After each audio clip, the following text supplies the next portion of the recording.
That is chapter number 8 book 2 redox reaction, right. देखिए जो ये शब्द रेडोक्स है, ये दो शब्दों से मिलके बना है। First is RED reduction, second is OX oxidation. Reduction और ऑक्सीडेशन के बारे में हम इस चैप्टर में पढ़ेंगे। जैसे आप ये पढ़ते हैं, जैसे आपको छोटी क्लासेस में सिखाया गया होगा, where there is a will there is a way. हम इस चैप्टर में इस लाइन को थोड़ा चेंज कर रहे हैं। Where there is a reduction there is always a oxidation. यहाँ where there is a oxidation there is always a reduction. मतलब जहाँ पे रिडक्शन होगा वहाँ ऑक्सीडेशन भी होगा, जहाँ ऑक्सीडेशन है वहाँ रिडक्शन भी होगा। ऐसा नहीं है कि सिर्फ रिडक्शन हो रहा है, ऐसा नहीं है सिर्फ ऑक्सीडेशन हो रहा है। होंगे तो दोनों होंगे, ये कॉम्प्लीमेंट्री होते हैं एक दूसरे के साथ। रिडक्शन होगा तो ऑक्सीडेशन होगा, ऑक्सीडेशन होगा तो रिडक्शन होगा। ऑक्सीडेशन वाला दूसरे को रिड्यूस करवा रहा होगा, रिडक्शन वाला दूसरे को ऑक्सीडाइज करवा रहा होगा। दोनों एक दूसरे के कॉम्प्लीमेंट्री होते हैं। अब बात ये आती है कि रिडक्शन और ऑक्सीडेशन का मतलब क्या है। देखो, रिडक्शन और ऑक्सीडेशन में इन दोनों की कोई एक फिक्स्ड डेफिनेशन नहीं है कि मैं कह दूँ ये एक डेफिनेशन है, ये सारे ऑक्सीडेशन को कवर करेगी या सारे रिडक्शन को कवर करेगी। स्टार्टिंग में ये प्रॉब्लम आई, बाद में इस डेफिनेशन को और मॉडिफाई किया गया। स्टार्टिंग में जो डेफिनेशन आई ऑक्सीडेशन की, रिडक्शन की, मैं आपको सिंपल वे में बताता हूँ। ऑक्सीडेशन को कहा गया the process of gain of oxygen. जो ऑक्सीजन को गेन करेगा उसको हमने कहा ये ऑक्सीडाइज हो रहा है। जैसे आपके घर में खाना पड़ा हुआ है, खाना अगर आप खुले छोड़ दें, बिना फ्रिज में रखे, तो एयर में मौजूद ऑक्सीजन उस पर अटैक कर देती है, तो हम कहते हैं फूड गेट्स ऑक्सीडाइज्ड, उसका टेस्ट खराब हो जाता है, चाहे आटे का हो चाहे रोटी का हो। तो oxidation means the gain, the process of gain of oxygen, जिसमें ऑक्सीजन आ रही हो। रिडक्शन को उल्टा कर दो, रिडक्शन को उल्टा कर दो जिसमें ऑक्सीजन का लॉस हो रहा हो। ऑब्वियस है, कोई गेन कर रहा होगा तो कोई लॉस भी तो कर रहा होगा। अब मेरी बात समझिए। जैसे मान लो इस मार्कर में इस कैप को ऑक्सीजन मान लो, तो इसने ऑक्सीजन छोड़ी, इसने गेन करी, तो इसने गेन करी तो इसका ऑक्सीडेशन हो गया, और इसने लॉस करी तो इसका रिडक्शन हो गया। पर ऐसा तो नहीं हो सकता ना सिर्फ गेन ही कर ले। जब गेन करेगा कोई तो लॉस करेगा, तभी तो दोनों एक दूसरे के कॉम्प्लीमेंट्री होंगे बच्चे। फिर इस डेफिनेशन को थोड़ा सा चेंज किया गया कि नहीं, जरूरी थोड़ा कि हर रिएक्शन में ऑक्सीजन हो। क्या इस संसार में सारी रिएक्शन में ऑक्सीजन होता है? नहीं। ऐसी कई अनेक रिएक्शंस हैं, लाखों करोड़ों रिएक्शंस होते हैं जिसमें ऑक्सीजन ना हो। बिना ऑक्सीजन के कई रिएक्शंस होती हैं। तो इसको थोड़ा सा चेंज किया गया कि जिसमें गेन हो ऑफ इलेक्ट्रोनेगेटिव एलिमेंट, जिसमें इलेक्ट्रोनेगेटिव एलिमेंट गेन हो रहा हो, क्योंकि ऑक्सीजन भी तो इलेक्ट्रोनेगेटिव होता है।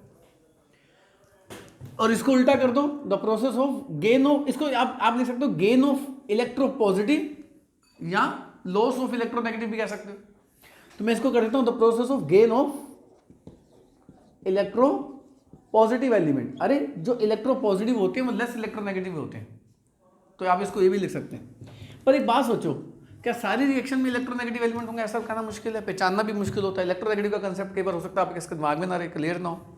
इसको थोड़ा चेंज किया गया कि the process of loss of hydrogen, जिसमें हाइड्रोजन का लॉस हो, या रिडक्शन क्या हो जाएगा जिसमें हाइड्रोजन का गेन हो, उसको भी ऑक्सीडेशन का नाम और रिडक्शन का नाम दिया गया। पर फिर वही बात आती है, क्या सारी रिएक्शन में संसार में हाइड्रोजन होगा? शायद नहीं, जरूरत तो नहीं हाइड्रोजन हो। क्या हाइड्रोजन का लॉस और गेन के अलावा भी कोई रिएक्शन है संसार में? बिल्कुल है। तो इसका मतलब ऑक्सीडेशन रिडक्शन इससे ऊपर ही होगा। तो ये जो डेफिनेशन थी बड़ी नैरो डेफिनेशंस मानी गई, क्योंकि हर तरह की रिएक्शन को कवर नहीं करती थी। ठीक ऐसे ही होगा जैसे Arrhenius acid Arrhenius base, Bronsted acid Bronsted base, Lewis acid Lewis base, सबको नहीं कवर करते, कुछ को कवर करते थे। तो ठीक ऐसे ही होगा कि बड़ी नैरो डेफिनेशन से लगने लगी हमारे को। फिर किसी ने कहा कि कोई बात नहीं, हाइड्रोजन हो ना हो, ऑक्सीजन हो ना हो, इलेक्ट्रोनेगेटिव हो ना हो, इलेक्ट्रॉन का लॉस और गेन तो सब में होता है। इलेक्ट्रॉन का लॉस और गेन तो होगा ही होगा। तो फिर इलेक्ट्रॉन के लॉस और गेन से नई डेफिनेशन क्रिएट की गई, और ये कहा गया कि जिसमें इलेक्ट्रॉन का लॉस हो रहा हो, जिसमें इलेक्ट्रॉन का लॉस हो रहा हो, उसको हम कहते हैं कि ऑक्सीडेशन हो रहा है। अब लॉस ऑफ इलेक्ट्रॉन का उल्टा क्या होगा, जल्दी बोलो। तो यानी कि जिसमें इलेक्ट्रॉन का गेन हो रहा हो, हम क्या कहेंगे उसका क्या हो रहा है, उसका रिडक्शन हो रहा है। पर ये डेफिनेशन भी तंग करने लगी, और ये डेफिनेशन शुरुआत में तो लगी कि बड़ी ब्रॉडर है, पर ये भी बड़ी नैरो है। मैं आपको इसका लॉजिक बताता हूँ। इलेक्ट्रॉन का लॉस और गेन, जानते हैं इसका मतलब क्या है? इलेक्ट्रॉन का लॉस और गेन का मतलब है आयनिक रिएक्शन, क्योंकि आयनिक रिएक्शन में इलेक्ट्रॉन जाएगा और इलेक्ट्रॉन आएगा। क्या इस संसार में सारी रिएक्शन आयनिक रिएक्शंस होती हैं? नहीं। क्या इस संसार में बिना इलेक्ट्रॉन बिना लॉस के कोई रिएक्शन नहीं होती? होती है। और जिसमें इलेक्ट्रॉन का लॉस और गेन नहीं होता उसमें इलेक्ट्रॉन की शेयरिंग हो रही होती है। और मेरा तो ये पर्सनल मानना है कि आयनिक से ज़्यादा तो कोवलेंट रिएक्शंस होती हैं जिसमें इलेक्ट्रॉन की शेयरिंग हो रही होती है। तो जिसमें इलेक्ट्रॉन की शेयरिंग हो रही है, जिसमें ना लॉस हो रहा है ना गेन हो रहा है, उसमें हम कैसे तय करेंगे कि ऑक्सीडेशन हो रहा है रिडक्शन हो रहा है? तो फिर डेफिनेशन को थोड़ा और ब्रॉडर किया गया, जो मुझे लगता है कि ये हर तरह एप्लीकेबल कर सकते हो। तो जो सबसे परफेक्ट लगती है वो लास्ट ही है, पर कोई बात नहीं, इसको थोड़ा समझने में दिक्कत आएगी, तो मैं लिख देता हूँ। The process in which an element undergo increase in oxidation number, जिसमें जिस एलिमेंट का ऑक्सीडेशन नंबर बढ़ रहा हो हम कहते हैं उसका ऑक्सीडेशन हो गया। अब इंक्रीज इन ऑक्सीडेशन नंबर का उल्टा क्या होता है? Decrease in oxidation.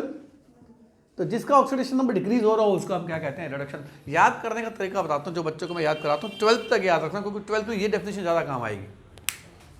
Oxidation number reduce हो गया, गिर गया, तो जब ऑक्सीडेशन नंबर कम हो जाए, रिड्यूस हो जाए, इसी को तो हम क्या कहेंगे? रिडक्शन शब्द कह देंगे हम, ऐसे याद कर सकते हैं। और जिसमें ऑक्सीडेशन नंबर बढ़ जाए उसको हम क्या कहेंगे? और मैं पूरी तरह से आश्वस्त हूं कि आपको ये डेफिनेशन समझ ही नहीं आई। उसकी वजह मैं बता देता हूं, क्योंकि आपको ऑक्सीडेशन नंबर का मतलब ही नहीं पता। जब ऑक्सीडेशन नंबर का मतलब जानोगे तभी तो इस डेफिनेशन को अप्लाई करना सीखोगे। अभी आप हाइड्रोजन का लॉस गेन देख सकते हो, अभी आप ऑक्सीजन का लॉस गेन देख सकते हो, अभी आप इलेक्ट्रोनेगेटिव का लॉस गेन देख सकते हो, अभी आप इलेक्ट्रॉन का लॉस गेन देख सकते हो, पर आपको लास्ट डेफिनेशन समझ ही नहीं आएगी। पर फिलहाल मैं आपको थोड़ा सा आइडिया देता हूँ इन छोटी छोटी डेफिनेशन से रिलेटेड, इन छोटी छोटी डेफिनेशन से रिलेटेड एक छोटा सा आइडिया देता हूँ।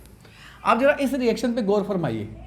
MnO4- reacts with H2S, gives sulfur and Mn2+। आप इस रिएक्शन को ध्यान से देखिए। इसमें MnO4- क्या कर रहा है? ऑक्सीजन का लॉस कर रहा है, गेन कर रहा है, क्या कर रहा है? लॉस। तो this is loss of oxygen. और जिसका लॉस ऑफ ऑक्सीजन होता है, देखना जरा लॉस ऑफ ऑक्सीजन कहां लिखता हूं मैं? लॉस ऑफ ऑक्सीजन क्या लिखा हुआ है? रिडक्शन। तो MnO4- is a species which undergo reduction कर रही है वो। और जरा देखना H2S से सल्फर बना है, इसने H छोड़ा है, लिया है। अभी रॉकेट साइंस छोड़ना है, तो देख के पता चल रहा है इसने H को छोड़ा है। So there is a loss of. अब देखना लॉस ऑफ हाइड्रोजन की डेफिनेशन में क्या लिखता हूं? लॉस ऑफ हाइड्रोजन की डेफिनेशन में ऑक्सीडेशन लिखता हूं। तो दिस इज यानी कि H2S अंडरगो ऑक्सीडेशन। ये बात समझ में आ गई? तो इससे हमने पता लगा लिया इलेक्ट्रॉन में, हमने H के लॉस गेन से पता लगा लिया, O के लॉस गेन से पता लगा लिया भैया हो क्या रहा है। इसमें तो बेसिकली यही किया ना।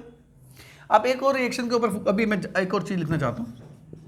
Cr2O7 reacts with SO2, gives sulphate ion plus Cr3+। अभी यहाँ H+ और वाटर आते हैं, मैं वो नहीं लिख रहा अभी, थोड़ा टाइमिंग छोड़ दो उसको। आप जरा गौर फरमाइए, Cr2O7 2-, O को खत्म कर चुका है ये, ऑक्सीजन का लॉस हुआ, गेन हुआ, तो this is loss of oxygen. SO2 ने SO4 बना दिया, this is a gain of.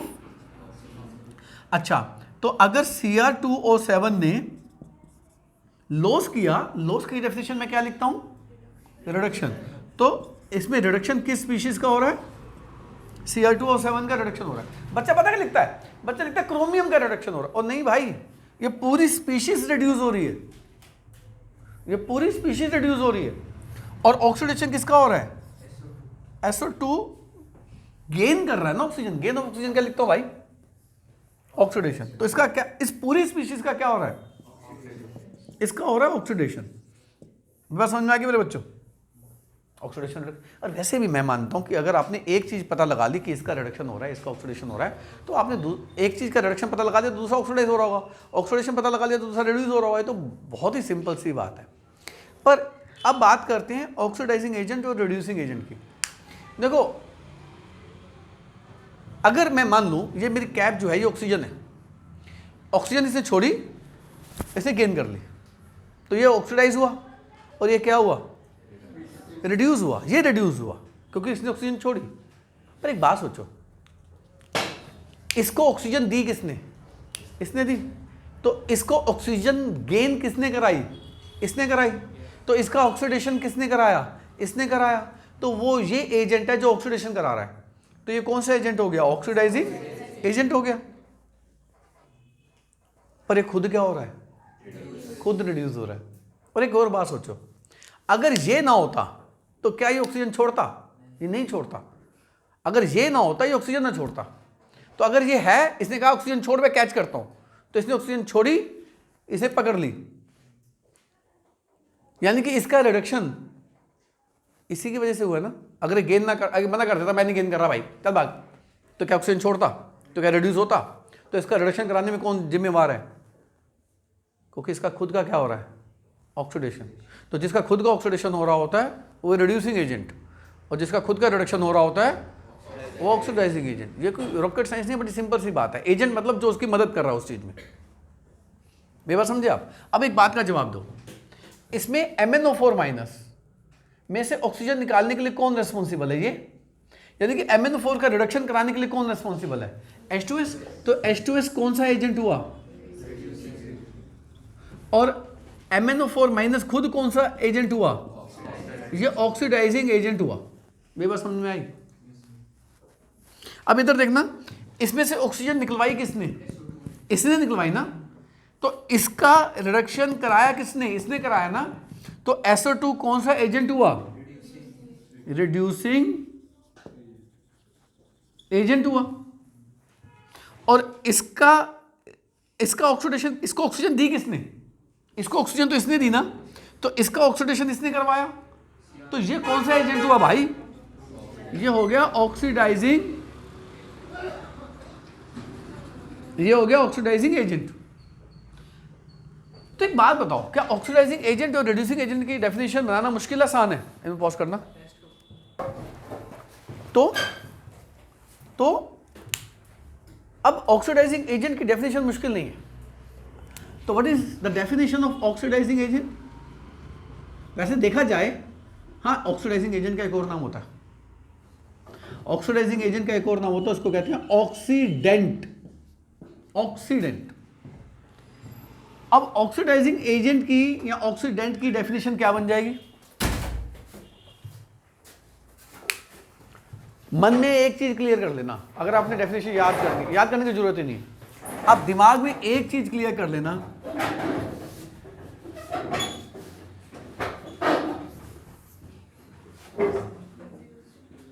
ये खुद क्या होता है, बस डेफिनेशन अपने आप याद हो जाएगी।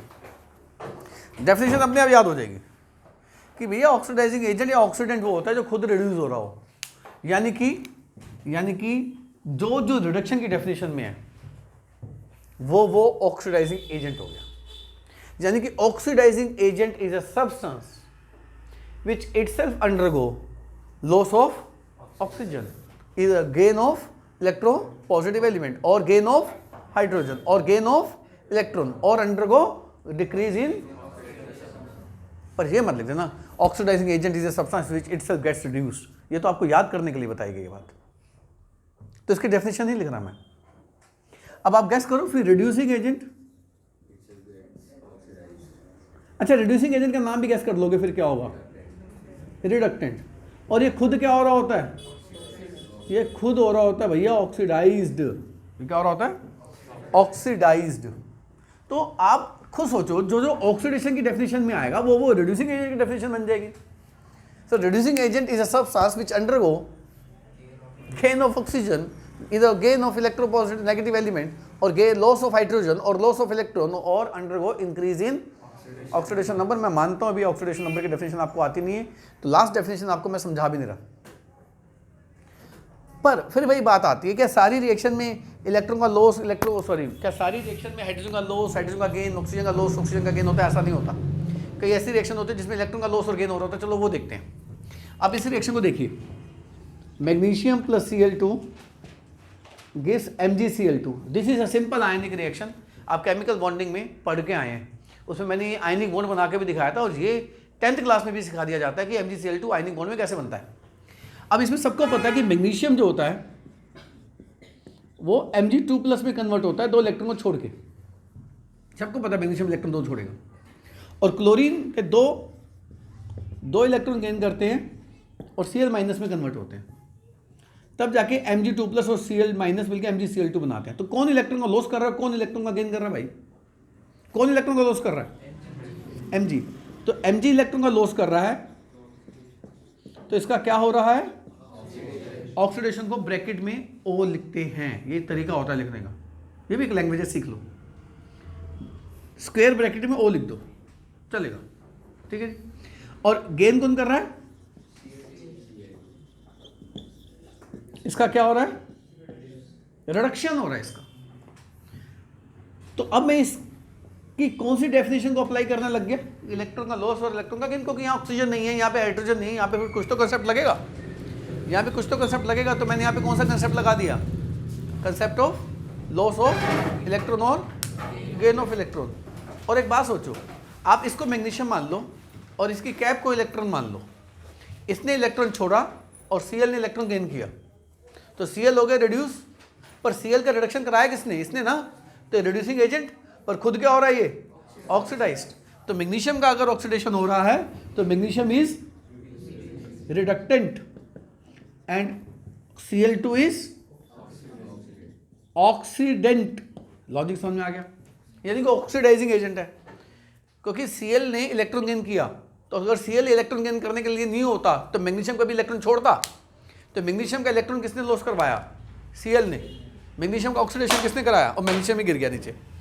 मैग्नीशियम का इलेक्ट्रॉन का लॉस किसने कराया? इसने। मैग्नीशियम का ऑक्सीडेशन किसने कराया? इसने। तो एजेंट कौन सा हुआ? ये ऑक्सीडाइजिंग एजेंट हो गया। बड़ी सिंपल सी बात। मैं एक बात कहता हूँ, आप एक चीज़ पता लगा लो कि भैया ये लॉस कर रहा है, तो इसका ऑक्सीडेशन, बाकी 4 चीज़ अपने आप।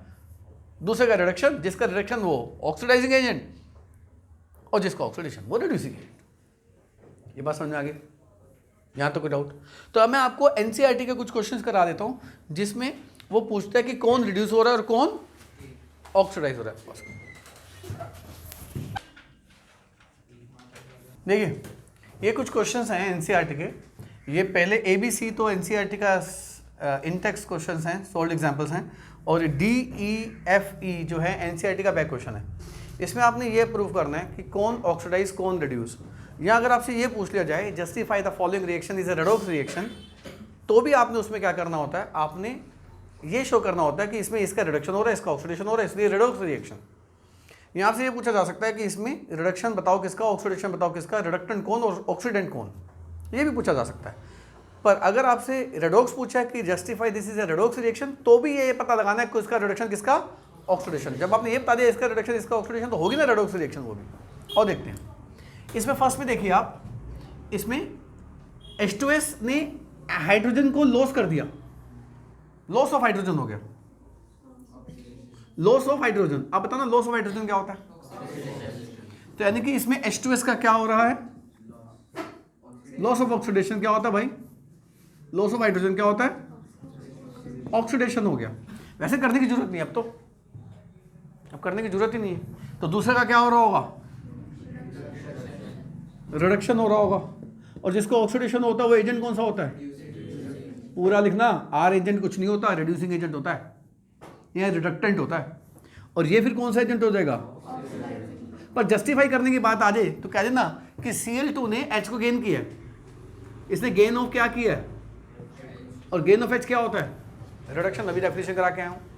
तो इन एग्जाम्पल से कम डेफिनेशन रिवाइज हो जाएगी। स्कूल में मैं तो कभी नहीं पूछता, अगर मैं पेपर बनाऊंगा मैं इन छोटे छोटे सवालों को नहीं पूछूंगा, पर कम से कम इन छोटे छोटे सवालों से कंसेप्ट रिवाइज होता है, तो इसलिए मैं इनको बेहतर मानता हूँ।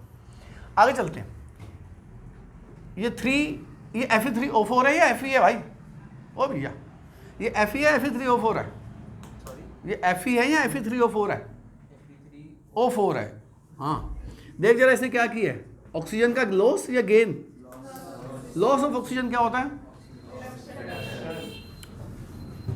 तो Fe3O4 अंडर को loss of Therefore, it is reduced. The reduction of Fe3O4 takes place, क्योंकि इसने ऑक्सीजन का लॉस कर दिया और Al ने ऑक्सीजन का क्या कर दिया, गेन कर दिया। तो Al क्या हो गया, तो इसमें इसका रिडक्शन हो रहा है, तो एजेंट कौन सा हो गया, ऑक्सीडाइजिंग एजेंट को एक और नाम क्या देते हैं, रिड्यूसिंग एजेंट को एक और नाम क्या देते हैं। लॉजिक क्लियर है। और एल्यूमिनियम लिखना कि एल्यूमिनियम का ऑक्सीडेशन हुआ है, ये मत लिख देना Al2O3 का ऑक्सीडेशन हुआ, तो प्रोडक्ट है, रिएक्टेंट तोड़ना भाई। इसको देखिए, अब मैं इसको किस माध्यम से एक्सप्लेन कर सकता हूं। मुझे लगता है इलेक्ट्रॉन का लॉस गेन सबसे अच्छा तरीका है। सोडियम ने इलेक्ट्रॉन का लॉस किया होगा तभी Na+ बना है। सोडियम इलेक्ट्रॉन का लॉस करके Na+ बनाता है, हाइड्रोजन इलेक्ट्रॉन का गेन करके H- बनाता है। तो सोडियम ने इलेक्ट्रॉन का लॉस किया। अब बताना लॉस ऑफ इलेक्ट्रॉन क्या होता है, लॉस ऑफ इलेक्ट्रॉन क्या होता है, ऑक्सीडेशन। आप जस्टिफाई करने के लिए लिख देना कि sodium loses 1 electron, therefore it is oxidized. Hydrogen will gain 1 electron to form H-, this is H-, तो there is a gain of क्या, जो गेन करता है इलेक्ट्रॉन को उसको हम क्या कहते हैं, उसका क्या हो रहा है, उसका रिडक्शन। और आगे की बात आसान होगी, जिसका ऑक्सीडेशन हो रहा होता है वो एजेंट कौन सा होता है, रिड्यूसिंग एजेंट, और जिसका रिडक्शन हो रहा होता है वो एजेंट कौन सा होता है, ऑक्सीडाइजिंग एजेंट को मैं रिडक्टेंट ऑक्सीडेंट जान के लिख रहा हूँ ताकि आपको एक बात थोड़ी सी माइंड को रिवाइज हो जाए कि इसको ऑक्सीडेंट को ऑक्सीडाइजिंग एजेंट भी कहते हैं। आई थिंक बात क्लियर है। ये क्वेश्चन भी कर लेंगे, इसी तरीके से कर लेंगे। ऑक्सीजन का लॉस क्या हो गया, इसका रिडक्शन, एजेंट कौन सा हो गया, ऑक्सीजन का गेन,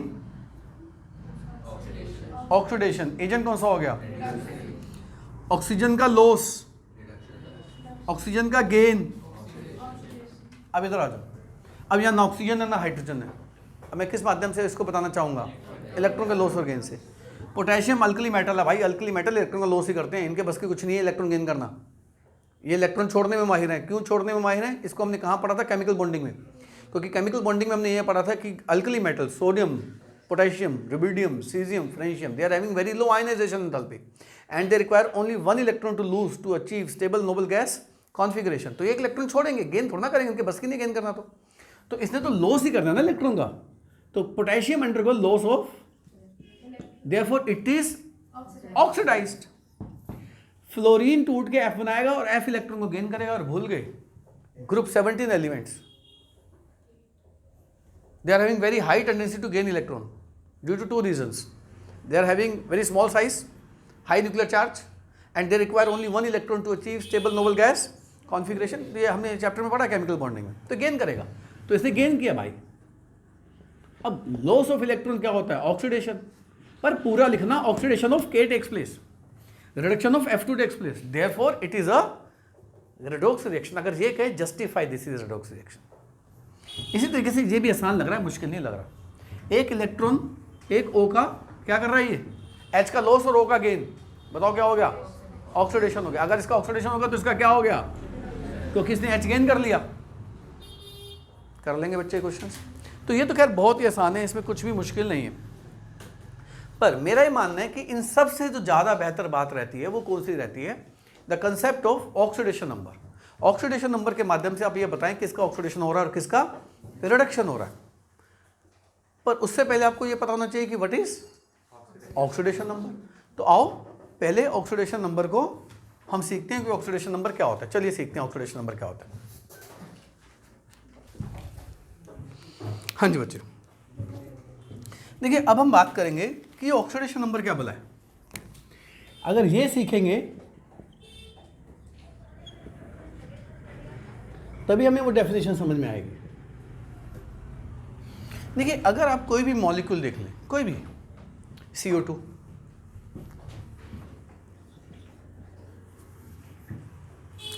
तो CO2 में कार्बन पे और ऑक्सीजन पे हम एक चार्ज इमेजिन कर लेते हैं, हाइपोथेटिकल चार्ज, कि इस पे भी कुछ ना कुछ चार्ज होगा, इस पे भी कुछ ना कुछ चार्ज होगा, और इन दोनों का टोटल चार्ज मिला के 0 होगा, क्योंकि मॉलिक्यूल पे कोई चार्ज नहीं है, क्योंकि मॉलिक्यूल पे कोई चार्ज नहीं है। तो net charge on this molecule is 0।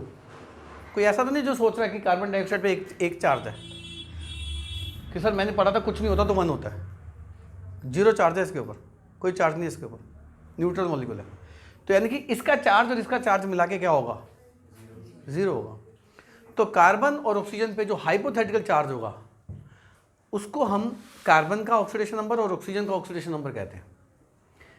जैसे मान लो आप कोई और मॉलिक्यूल ले सकते हैं, H2SO4 ले लीजिए।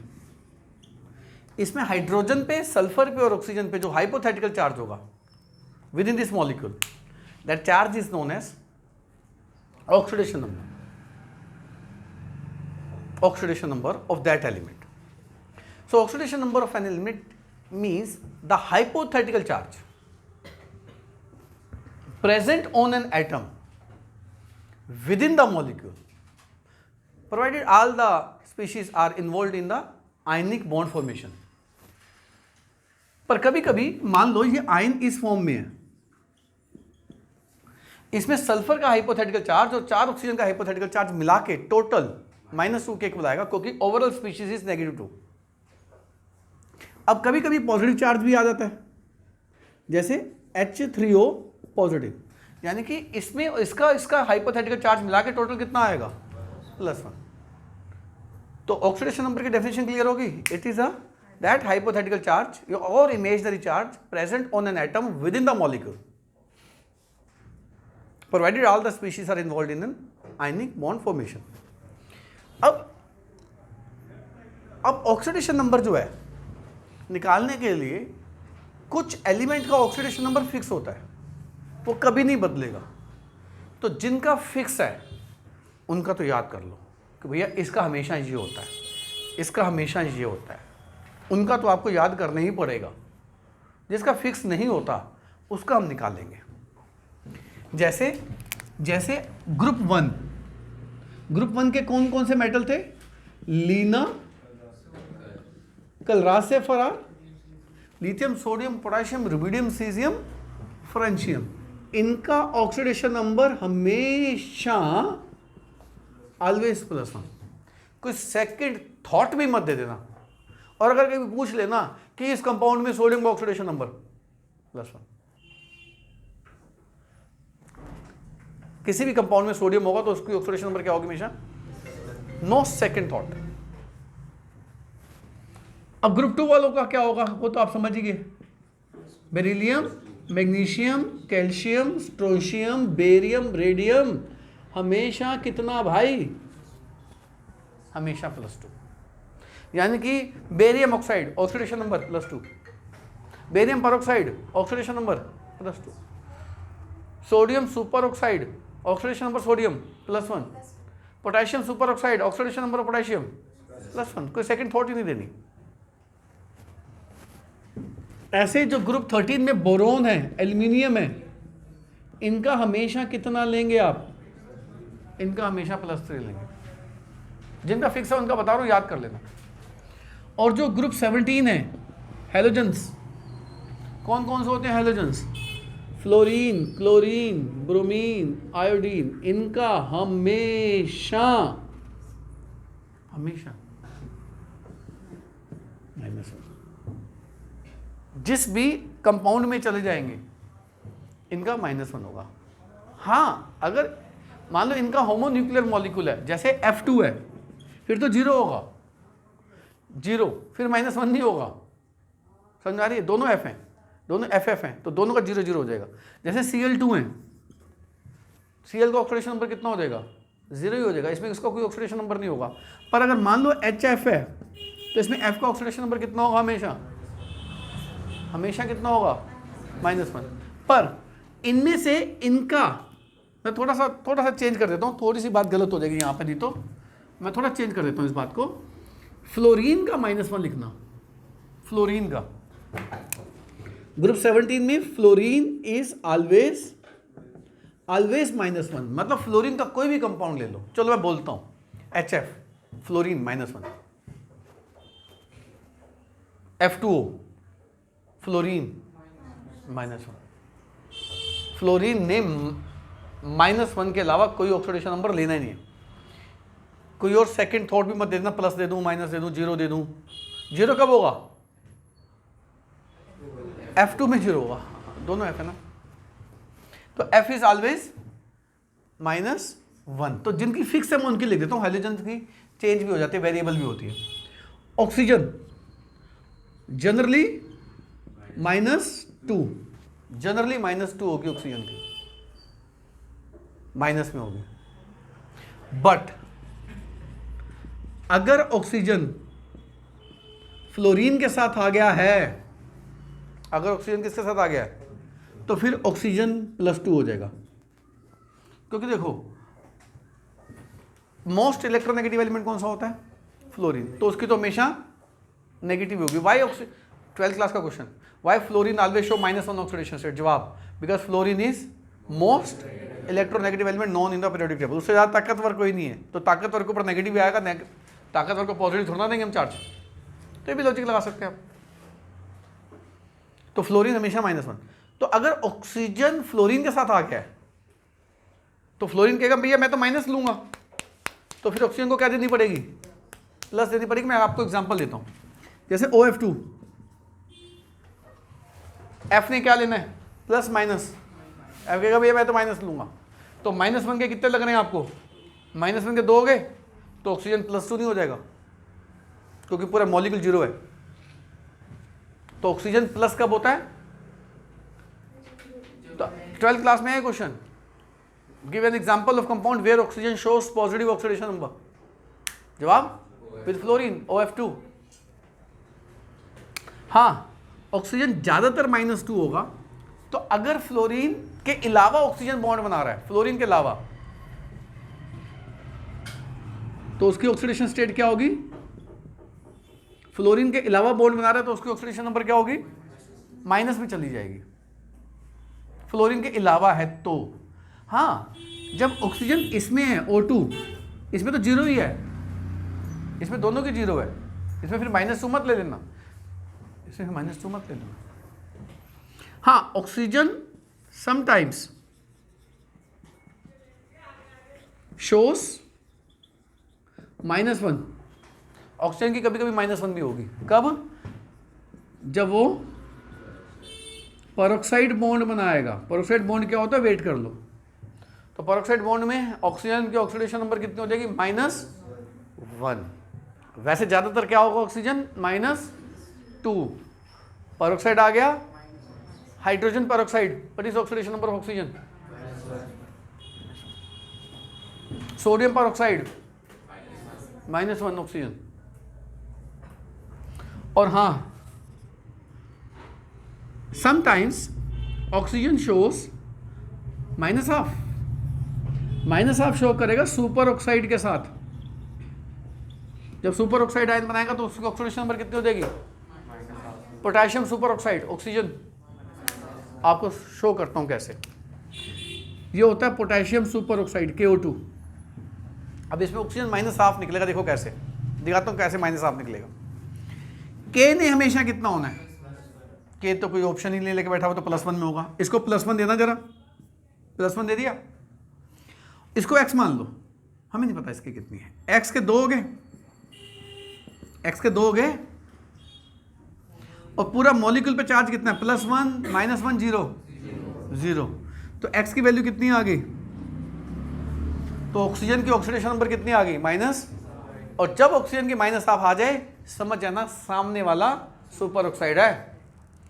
तो इसको रीड कैसे करेंगे? Potassium oxide, potassium peroxide, potassium super oxide, potassium super oxide. को ऑक्सीजन किस में बैठा है? -1/2 में, तो सुपर ऑक्साइड शब्द का इस्तेमाल होगा। ये बात समझ में आ गई मेरे बच्चे? अब जैसे ये है Na2O2, सोडियम तो होते ही +1 है, तो +1 के 2 हो गए, इसको x मानना, +2x। पूरे मॉलिक्यूल पे चार्ज कितना भाई? तो x कितना आ गया? और जब ऑक्सीजन -1 में हो तो उसको क्या कहते हैं? पेरोक्साइड। तो इसका नाम क्या हो जाएगा? Sodium oxide, sodium super oxide, sodium peroxide, sodium peroxide.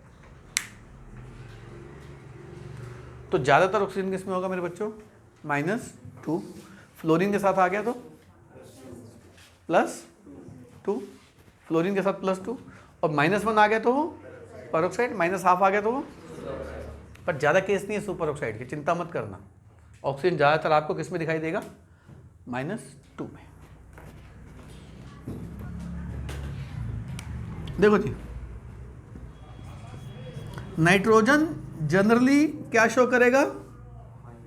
पर नाइट्रोजन से ज़्यादा ताकतवर 2 एलिमेंट हैं, फ्लोरीन और ऑक्सीजन। तो जब नाइट्रोजन फ्लोरीन के साथ होगा या ऑक्सीजन के साथ होगा तो नाइट्रोजन की ऑक्सीडेशन स्टेट क्या हो जाएगी? फिर प्लस में चली जाएगी। तो nitrogen shows positive oxidation number किसके साथ? F एंड इनके साथ आ गया तो भैया ये प्लस में जाएगा, क्योंकि लेस इलेक्ट्रोनेगेटिव है इन दोनों से। पर ऑक्सीजन और फ्लोरीन के अलावा किसी के साथ आ गया फिर माइनस में चला जाएगा। तो -3 कब शो करेगा? व्हेन प्रेजेंट किसके साथ? With element except F and O के अलावा किसी के साथ आ गया, इसमें माइनस में जाना है फिर। तो एक चीज आपको क्लियर हो गई कि माइनस वो लेता है जो ज़्यादा इलेक्ट्रोनेगेटिव होता है, प्लस वो लेता है जो कम इलेक्ट्रोनेगेटिव होता है या जो ज़्यादा इलेक्ट्रोपॉजिटिव होता है। ये बात तो क्लियर होगी आपको। हाइड्रोजन जो है ना, इसका +1 भी होता है, -1 भी होता है। पर आप एक गैस करो बात, हाइड्रोजन -1 कब होगा? जब हाइड्रोजन ज़्यादा इलेक्ट्रोनेगेटिव होगा। हाइड्रोजन ज़्यादा इलेक्ट्रोनेगेटिव एक ही केस में हो सकता है, जब हाइड्रोजन मेटल के साथ आ जाए, क्योंकि मेटल तो होते ही पॉजिटिव है भाई, मेटल तो होते ही, उन्हें तो नेगेटिव जाना ही नहीं। तो सोडियम अगर ग्रुप 1 वालों के साथ आ गया, सॉरी हाइड्रोजन ग्रुप 1 वालों के साथ आ गया, हाइड्रोजन ग्रुप 1 वालों के साथ आ गया, ये तो प्लस में है, तो ये हाइड्रोजन क्या ले लेगा? -1। हाइड्रोजन इनके साथ आ गया -1, तो hydrogen shows -1 when present in binary compounds with group 1 and group 2। अब बाइनरी का मतलब समझते हैं, वो कंपाउंड जिसमें 2 एलिमेंट हो। बाइनरी सिस्टम नहीं पढ़ते अब 0 1। बाइनरी कंपाउंड क्या होंगे? वो कंपाउंड जिसमें सिर्फ 2 एलिमेंट हो। बाइनरी जैसे आपको दिखाता हूँ, CO2 2 एलिमेंट है बाइनरी कंपाउंड, H2O 2 एलिमेंट हैं binary compound, carbon monoxide 2 element हैं binary compound, ammonia NH3 2 element हैं। बाइनरी समझ में आ गया क्या होते हैं? पर अगर हाइड्रोजन का बाइनरी कंपाउंड इनके साथ है तो फिर हाइड्रोजन किस में मौजूद होगा? अदरवाइज हाइड्रोजन हमेशा किस में होगा? क्योंकि हाइड्रोजन ज़्यादातर तो P ब्लॉक के साथ जुड़ता है। हाइड्रोजन ज़्यादातर हेलोजन के साथ नहीं होता, HF HCl HBr HI H2O H2S H2SC H2T, hydrogen ज़्यादातर उनके साथ है। किनके साथ? P वालों के साथ। और P वाले क्या होते हैं? P ब्लॉक वाले क्या होते हैं? इलेक्ट्रोनेगेटिव। तो वो इलेक्ट्रोनेगेटिव है तो उनका नेगेटिव होगा, तो हाइड्रोजन का क्या होना है? पॉजिटिव। तो hydrogen shows positive, generally mostly hydrogen positive होगा। कब? व्हेन कंबाइंड विद किसके साथ? मोर इलेक्ट्रो नेगेटिव एलिमेंट। जब ज्यादा इलेक्ट्रोनेगेटिव के साथ होगा, और ज्यादातर हाइड्रोजन इलेक्ट्रोनेगेटिव के साथ होता है भाई।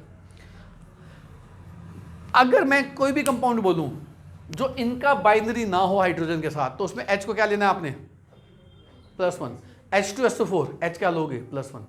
HNO3 H को क्या लोगे? अरे इनका तो बाइनरी नहीं बोल रहा ना, इनका बाइनरी तो नहीं बोल रहा। NaH H क्या हो जाएगा? +1। CaH2 H क्या हो जाएगा? CH2 H क्या हो जाएगा? -1। NaH H क्या हो जाएगा? -1। KH H क्या हो जाएगा? इनका बाइनरी है तो H -1 है, और इनका बाइनरी नहीं है ना, हाइड्रोजन +1 है। बोलूं H3PO4 +1, H3BO3 H +1, HClO4 CH3COOH हमेशा +1। जब हाइड्रोजन का बाइनरी कंपाउंड आ जाएगा ना ग्रुप 1 वालों के साथ, तो हाइड्रोजन किस में चला जाएगा? तो -1। यानी कि ज़्यादातर हाइड्रोजन किस में मौजूद है? बोलो फिर, सोचना ही बहुत माइनस। अब टेंशन हो जाए -2 +1 तो समझ आ गया। अगर इनका बाइनरी कंपाउंड है, बाइनरी मतलब 2 एलिमेंट होने चाहिए, 3 आ गए तो H क्या बन जाएगा? फिर +1 चला जाएगा हाइड्रोजन। समझ में आ गया? H का कप माइनस लेना है, H का कप प्लस लेना है। लॉजिक क्लियर हो गया? अब बात आती है कि ऑक्सीडेशन नंबर निकालते कैसे। मान लो आपके टीचर ने कहा CO2 में C का निकालो, तो जिसका निकालना है उसको X मान लो, जिसका निकालना है उसको X मान लो। X मानना जरा, O का अभी सिखाया -2 होता है, -2 × 2 इज इक्वल टू, तो oxidation number of carbon becomes very simple H2SO4 कहेगा सल्फर का निकालो, let the sulphur be X। H को 1 या -1 +1, -1 तो binary compound of alkali metal group 2 metal के साथ है। 2 × 1 सल्फर, -2 होता है ऑक्सीजन, -2 × 4, तो आंसर क्या आ गया? सल्फर। लॉजिक क्लियर है? H2S2 सल्फर, ओलियम है ये, ओलियम क्लास 12 पी ब्लॉक में सिखाऊंगा ओलियम क्या होता है। 1 × 2 X × 2 -2 × 7 X बिकम्स, अगर प्लस है तो प्लस लिखो, पता चलता है कि वो उससे भी ज़्यादा इलेक्ट्रोनेगेटिव कोई बैठा है यहाँ पर। देखो ना, सल्फर से भी ज़्यादा इलेक्ट्रोनेगेटिव कौन बैठा है यहाँ पे, इसका मतलब तो सल्फर नहीं तो प्लस में जाना है। लॉजिक क्लियर हो गया बच्चे? ठीक है बच्चे। अब जैसे ये आ गया Cr2O7 2 माइनस, कहेगा क्रोमियम का निकालो, जिसका फिक्स थिंग है ना उसको निकालने को कहेगा। 2 × X -2 × 7 माइनस, तो X इज इक्वल टू, समझ में आ गया? KMnO4 में मैंगनीज का निकालो। अब K मैं भी सिखा के आया हूं, पोटेशियम का क्या होता है? हमेशा +1। मैंगनीज का क्या मान लिया? -2 × 4 कितना होता है? X की वैल्यू कितनी आ जाएगी? +7, तो X +7 आ गया। वैसे इतने आसान क्वेश्चन है भाई। K2MnO4 2 × 1 Mn कितना होता है? X मान लें, X इसका निकालने को कहेगा आपको। -2 × 4 X इज इक्वल टू कितना आ गया? Very simple, very simple. समझ में आ रही बात बच्चे? अभी और भी कॉम्प्लिकेटेड करेंगे, वेट कर लो। देखिए कहेगा एसिडिक एसिड में कार्बन का निकालो। अब एसिडिक एसिड में कार्बन तो 2 है भाई, ये भी कार्बन ये भी कार्बन, तो कार्बन का X कार्बन का X, तो टोटल X कितने? हाइड्रोजन 3 और 1 4 हाइड्रोजन है। और मैंने अभी बताया हाइड्रोजन का प्लस ही लेना है, माइनस तो इनके साथ लेना है हमने। तो हाइड्रोजन के 4 है, तो हाइड्रोजन के 4 है, तो हाइड्रोजन का कितना हो गया? -2 × -2 -2 के 2 हो गए, -2 -2 माइनस, तो X कितना आ गया? 0 आ गया। यानी कि एसिडिक एसिड में कार्बन पे इमेजिनरी चार्ज कितना है? ये इसका ऑक्सीडेशन नंबर है, ये इसका ऑक्सीडेशन नंबर। कार्बोनेट में निकालो कार्बन का X -6 -2 X is equal to क्या आ गया? लॉजिक क्लियर है? फॉस्फोरिक एसिड H3PO4 P का निकालो,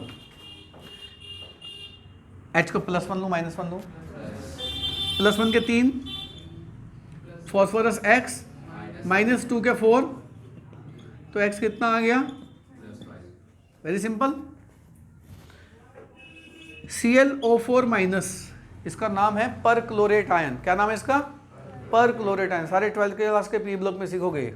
क्लोरीन को X मानो, -2 × 4 इज इक्वल टू -X कितना आ गया? आपको एक चीज और बताऊं, कोई अगर पी ब्लॉक एलिमेंट होगा, पी ब्लॉक एलिमेंट तो मैंने आपको पीरियोडिसिटी में सारे रटवा दिए थे। 13 boron aluminium gallium thallium, 14 carbon silicon germanium tin lead, 15 phosphorus nitrogen phosphorus arsenic, antimony, bismuth. 16 oxygen, sulphur, selenium, tellurium, polonium. 17 fluorine, chlorine, bromine, iodine, astatine. अगर आपको इनके ग्रुप नंबर याद है ना तो आप एक गलती कभी नहीं करेंगे। पी ब्लॉक में maximum oxidation state, maximum group -10 होती है। मैं आपको एग्जांपल देता हूं।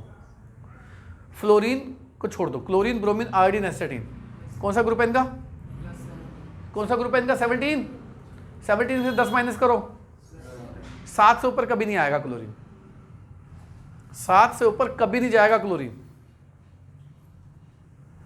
लॉजिक समझ में आ गया? सल्फर का कौन सा ग्रुप है? 16। 16 में से 10 माइनस करो, सल्फर का आंसर 6 से ऊपर कभी नहीं आएगा। अगर आ रहा है तो कुछ ना कुछ पंगा है। फास्फोरस का कौन सा ग्रुप है? 15। तो फास्फोरस का जो भी आंसर आए कभी भी 5 से ऊपर नहीं आएगा। तो बताओ कार्बन का आंसर किससे ऊपर नहीं आएगा? 4 से। ग्रुप 14 है। सिलिकॉन ग्रुप 14 है। सिलिकॉन का आंसर किससे ऊपर कभी नहीं आएगा? 4 से ऊपर कभी नहीं आएगा। अब बताओ फिर boron, aluminium, gallium, gallium 13 group का है, तो गैलियम का ऑक्सीडेशन नंबर किससे ऊपर कभी नहीं आएगा? कितनी अच्छी बात सिखा दी। 2 ही मिनट फालतू लगे ना, एक चीज सीख लो, 12th में काम आएगी।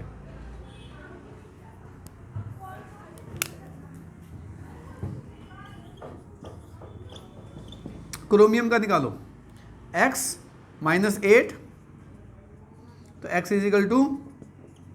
+6। इनके तो निकाल ही ली ना। KO2 में इसके निकालनी है -12, OF2 में ऑक्सीजन को निकालने को क्या +2 निकलेगी।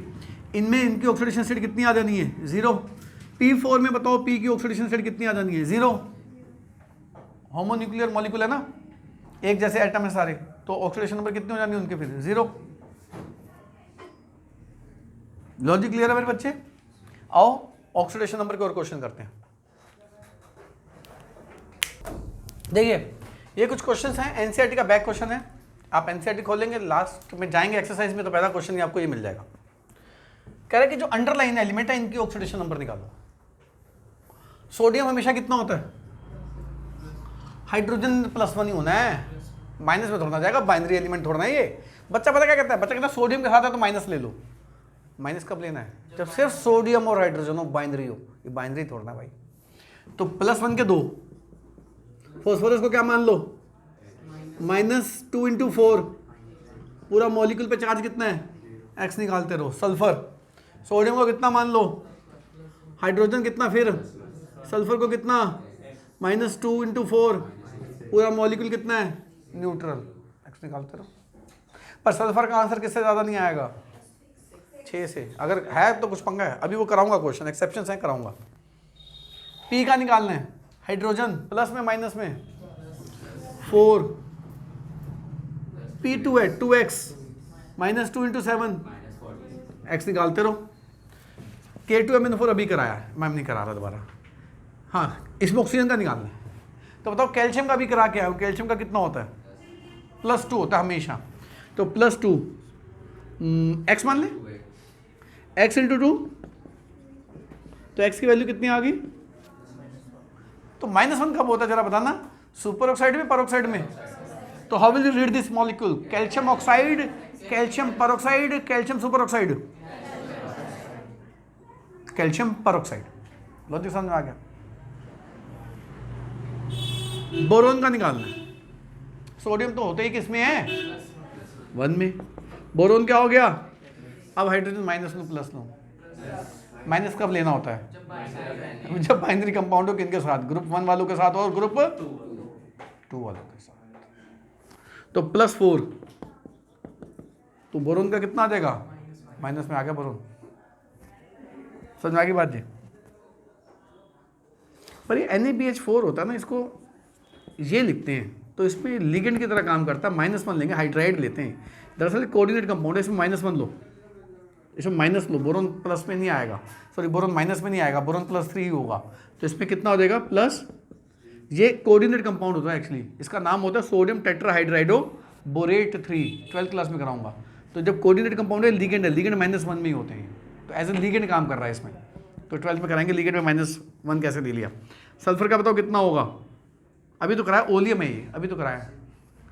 इसमें सल्फर का निकालना है। इसमें सल्फर का निकालना है, कैसे करेंगे? वाटर का तो छोड़ दो, वाटर तो न्यूट्रल ही होता है।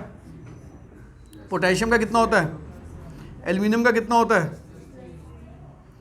प्लस 2x -8 है ये, -8 के कितने हैं, कितना हो जाएगा, इजिकल टू क्या हो गया, कितना आ गया देखना जरा,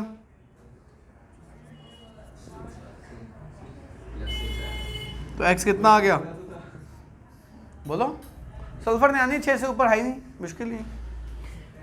अब ये थोड़ा सा डिफिकल्ट होता है, थोड़ा सा ना, ये दो चीज़ों से मिलकर बना होता है। पोटेशियम तो 1 हो गया, आयोडीन को x मान लो, x × 3, तो x इजिकल टू क्या आ जाएगा, -1/। अब इसमें सल्फर को निकालो, अब मान लेना इसको 1, इसको -2, इसमें आयरन को निकालो, 3 × -2 तो x कितना आ जाएगा, 8/, फ्रैक्शनल भी आ सकता है।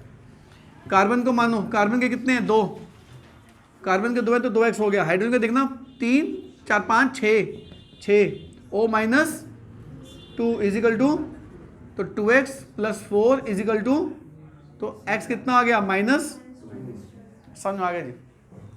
तो ऑक्सीडेशन स्टेट कैसे निकालने का लोगे, मैं आपको थोड़ा सा 12th का भी कराता हूँ, क्योंकि वो कभी कभी स्कूल के टीचर पूछ लेंगे आपसे, तंग करेंगे आपको उसमें पूछ के।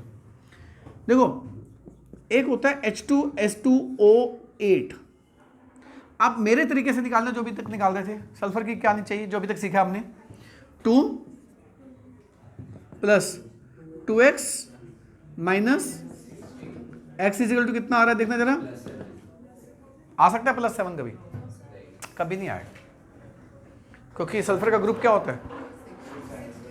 अब यहाँ पे एक चीज़ सिखा रहा हूँ मेरे बच्चे, ध्यान से समझना, नहीं समझ में आया तो फिर इसको अल्टीमेटली रट लेना। अगर सल्फर 6 से ऊपर आ रहा है, ग्रुप 16 में से 10 माइनस करके मैंने बात सोची है, अगर सल्फर ग्रुप 16 - 10 मान लो 6 से ऊपर आ रहा है, इट मीन्स इसके अंदर एक पेरोक्साइड बॉन्ड है। तो ये पेरोक्साइड बॉन्ड की निशानी होती है कि जितना आना चाहिए उससे ज़्यादा आ रहा है, तो इसमें पेरोक्साइड बॉन्ड है, ठीक है जी। पेरोक्साइड बॉन्ड है इसके अंदर, ये क्लियर हो गया। कैसे पता चला पेरोक्साइड बॉन्ड है, क्योंकि आ कितना है 7, आना कितना चाहिए, तो इसके अंदर पेरोक्साइड बॉन्ड की निशानी पर चल गई। अब पेरोक्साइड बॉन्ड क्या होता है, this is peroxide bond, OO को पेरोक्साइड कहते हैं। और पेरोक्साइड में O कितना होता है, पेरोक्साइड में O -1 होता है। अब ध्यान से मैं कैसे निकालूंगा, ये हो गया गलत, इसको काट देना। अगर एग्जाम में ऐसे कर दो ना, वैसे तो प्रैक्टिस हो जाएगी तो ये करोगे नहीं, आप सीधा सही करोगे, इसको काट देना। 2x, यहां तक कोई दिक्कत। इन 8 में से 2 ऑक्सीजन -1 में है, 8 में से 2 ऑक्सीजन -1 में है, बाकी 6 ऑक्सीजन किस में है, -2 में। तो जो 6 ऑक्सीजन है उनकी तो -2 हो गई, 6 की तो -2 ले ली मैंने, बाकी बच्चे कौन से, 2 की क्या है, 2 की -1 है। समझ आ गया कैसे तोड़ा इसको, पर ये कैसे मुझको एहसास हुआ, क्योंकि 6 से ऊपर आ गया था, मैं समझ गया था इसके अंदर पेरोक्साइड बॉन्ड तो पक्का है भाई, और पेरोक्साइड बॉन्ड के लिए 2 ऑक्सीजन चाहिए। तो 8 में से 2 ऑक्सीजन मैंने -1 में डाल दी, क्योंकि पेरोक्साइड मीन -1, और 8 में से 6 बच्चे उनको -2 दे दिया। तो now x comes to be +6। इसका नाम बताया था, peroxo disulphuric acid, common name बहुत फेमस है मार्शल एसिड। एंट्रेंस में बहुत पूछते हैं जेई नीट में कि मार्शल एसिड में सल्फर की ऑक्सीडेशन स्टेट। पर मैं एक चीज बच्चे को बताता हूं, मैं कहता हूं कि जब तुम्हारा आंसर 7 आ रहा है तो फिर इसका आंसर 6 ही होगा। यानी कि अगर मैक्सिमम से ज़्यादा आ रहा है तो फिर आंसर मैक्सिमम ही होगा। आप देखो 6 ही आ रहा है, नहीं आ रहा। तो हम एंट्रेंस में तो बच्चों को यही कहते हैं कि भाई तू सल्फर का निकाल, 6 की जगह 7 आ रहा है तो आंसर 6 ही है, 6 की जगह 8 आ रहा है तो भी आंसर 6 ही है। ये तो शॉर्टकट सिखाना होता है एंट्रेंस बच्चों को। आप सीबीएसई में तो आपको करके दिखाना है। अब मैं आपको एक चीज़ और दिखाता हूँ, H2SO5 जेन्युइन जो भी तरीका से उससे निकाल के देखना सल्फर की। 2x 5 × -2 तो x कितना आ रहा है भाई, +8 आ ही नहीं सकती, तो इससे क्या पता चल रहा है, इसमें पेरोक्साइड बॉन्ड है। पेरोक्साइड बॉन्ड का अंदाजा पता चल गया। अच्छा, अब तो आपको आंसर भी पता चल गया, आंसर 6 ही होना है, 6 से ऊपर आ रहा है तो आंसर 6 ही होना है। पर शो कैसे करोगे एग्जाम में, एंट्रेंस में तो चलो सिखा दिया। इसका कॉमन नेम है Caro's acid, CaRO, Caro's acid, peroxo monosulphuric acid कहते हैं इसको। देखो जी, 2 तो समझ में आ गया, X भी समझ में आ गया। ध्यान से देखना, 5 में से 2 ऑक्सीजन -1 में है। कैसे पता चला 2 ऑक्सीजन -1 में है? 6 से ज़्यादा आ रहा है तो -1 हो गया। आना जरा, 5 में से 2 किस स्टेट में बैठे हैं? -1 ऑक्सीडेशन है। 5 में से बाकी कितने बचे? 3। ये 3 की क्या है? आप देखना X की वैल्यू कितनी आ रही है। तो ये ज़्यादातर क्वेश्चन टीचर तंग करने के लिए बच्चों को पूछ लेते क्लास 11th में, पर मेरा ही मानना है क्लास 11th में नहीं करानी चाहिए, क्योंकि ये सेम टॉपिक क्लास 12th में है। तो क्लास 12th में हम पूछते हैं, और पूछते इसलिए क्योंकि 12th में इनके स्ट्रक्चर्स हैं। मैं आपको इसका स्ट्रक्चर करा देता हूँ। इसका स्ट्रक्चर ये होता है,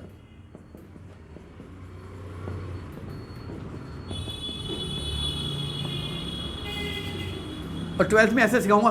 12th में देखो कैसे सिखाऊंगा। सल्फर के 2 हैं 2x, हाइड्रोजन के 2 हैं 2। अब देखो ये ऑक्सीजन 2 किस में बैठे होंगे? तो 2 किस में बैठे हैं?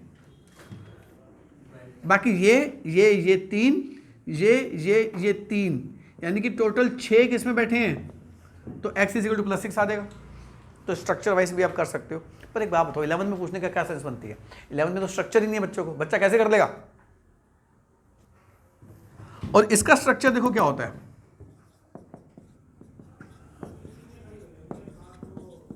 इसका स्ट्रक्चर ये होता है, सल्फर को x माना, हाइड्रोजन के 2 हैं। अब ध्यान देना, ये रहा -1, तो 2 किस में बैठे हैं? अब देखना क्या बच्चा, -2, तो x की वैल्यू कितनी आ गई? +6 आई नहीं आई मेरे बच्चों? लॉजिक समझ में आ गया? ऑक्सीडेशन नंबर निकालना सीख लिया। अब हम किसको अप्लाई करेंगे? ऑक्सीडेशन नंबर को। और क्या पता लगाएंगे कि ऑक्सीडेशन हो रहा है यहाँ with the help of oxidation number. और करते हैं with the help of oxidation number कैसे करते हैं। देखिए, ये जो कुछ क्वेश्चंस हैं ये है स्टोक नोटेशन से रिलेटेड। एक बार ये भी सीख लो, क्योंकि जनरली इनके ऊपर भी क्वेश्चन टीचर पूछ लेता है। स्टोक नोटेशन नॉर्मली मेटल्स के लिए इस्तेमाल की जाती है जिनकी वेरिएबल ऑक्सीडेशन स्टेट होती है। वेरिएबल ऑक्सीडेशन स्टेट का मतलब होता है जिनकी ऑक्सीडेशन स्टेट फिक्स नहीं है, वेरी कर सकती है। जैसे अभी एक बच्चा सवाल पूछ रहा था, सर ग्रुप 10 की ऑक्सीडेशन स्टेट क्या होगी? क्या वो भी ग्रुप 10 - 10 करके निकाल के 0 निकाल देंगे? नहीं। दरअसल ग्रुप 3 से लेके ग्रुप 12 तक ट्रांजिशन एलिमेंट्स होते हैं और उनकी होती ही वेरिएबल है। उनकी ऑक्सीडेशन स्टेट कैसे निकाली जाती है क्लास 12th में सिखाया जाएगा आपको। पर ये जो मेटल्स होते हैं, जैसे ग्रुप 3 से लेके ग्रुप 12 तक, ये जो ट्रांजिशन मेटल्स होते हैं इनकी ऑक्सीडेशन स्टेट वेरिएबल होती है। कभी +1 भी होगी, +2 भी होगी, +3 भी होगी, +4 भी होगी, +5 भी होगी। तो फिर हम इनको इनकी ऑक्सीडेशन स्टेट स्टोक नोटेशन में रिप्रेजेंट करते हैं। मैं आपको बताता हूँ कैसे। अगर आपको आना है represent this molecule in the Stock notation, तो उसमें गोल्ड है, ये बीच में गोल्ड, इसकी ऑक्सीडेशन स्टेट क्या होगी? H की तो 1 होती है, गोल्ड क्या हो गया? हाइड्रोजन -1 के हो गए, मोर इलेक्ट्रोनेगेटिव है ना, एक इलेक्ट्रॉन लेके ग्रुप 18 में जाते हैं। -1 के 4, टोटल कितना आ गया ऑक्सीडेशन स्टेट? बोलो, +3। तो अब इसकी स्टोक नोटेशन देखो कैसे लिखेंगे। H AU रोमन में 3Cl4। समझ में आ गया कैसे लिखा है इसकी स्टोक नोटेशन? उस मेटल की, और हाँ इनकी नेगेटिव नहीं आएगी कभी, हमेशा क्या आएगी? पॉजिटिव ही आएगी। देखो एक और देखो, थैलियम को देखो, थैलियम को X है, X × 2 -2 = तो बताओ X की वैल्यू कितनी आ रही है? +1। तो देखो Tl2 रोमन में 1O, ये इसकी स्टोक नोटेशन होगी। Fe X -2, तो X की वैल्यू कितनी आ गई? +2, तो Fe रोमन में 2O, Fe2O3, 2 × X 2X -2 × 3 -6, x की वैल्यू कितनी आ गई, तो इसकी स्टोक नोटेशन क्या हो जाएगी, Fe2 रोमन में 3। अरे समझ में आ गई, कितनी सिंपल है। ऐसे कॉपर को x मानो, हाइड्रोजन -1, तो x इजिकल टू क्या आ गया, तो कॉपर I। और देखो ये रोमन में दोनों एक जैसे लग रहे हैं भाई, ध्यान रखना इसको। ऐसे इसका Mn को निकाल लेना, इसका इस Mn के निकाल लेना। उल्टा क्वेश्चन है, एनसीईआरटी का बैक क्वेश्चन है, एक्सरसाइज का अनसोल्व्ड क्वेश्चन है। कह रहा है कि स्टोक नोटेशन दी हुई है, राइट द फॉर्मूला। अभी ज़्यादा आसान है। मरकुरी का सिंबल क्या होता है, Hg। क्लोरीन का सिंबल क्या होता है, Cl। मरकरी की ऑक्सीडेशन स्टेट कितनी दी गई है, Cl की कितनी होती है, हाइड्रोजन भाई, तो Hg1 Cl2, ये तो बच्चे वाला काम है। निकल 2, सल्फेट भी तो 2 होता है, -2 के आयन कौन से हैं, सल्फेट -2, कार्बोनेट -2, ठीक है। तो क्या हो जाएगा, Na2SO4 होल 2 नहीं लेंगे, सीधा क्या लिख देंगे, NiSO4। टिन का Sn, ऑक्सीजन, टिन की ऑक्सीडेशन क्या दी गई है, 4, इसकी क्या होती है, तो SN2O4 नहीं करेंगे, क्या लिख देंगे, SnO2। फॉर्मूला समझ में आ गया। आयरन 3 में है sulphate 2, Fe2SO4 whole thrice. Thallium क्या होता है, Tl। सल्फेट क्या होता है, SO4। थैलियम की ऑक्सीडेशन स्टेट कितनी दी गई है, 1। सल्फेट की कितनी होती है, Tl2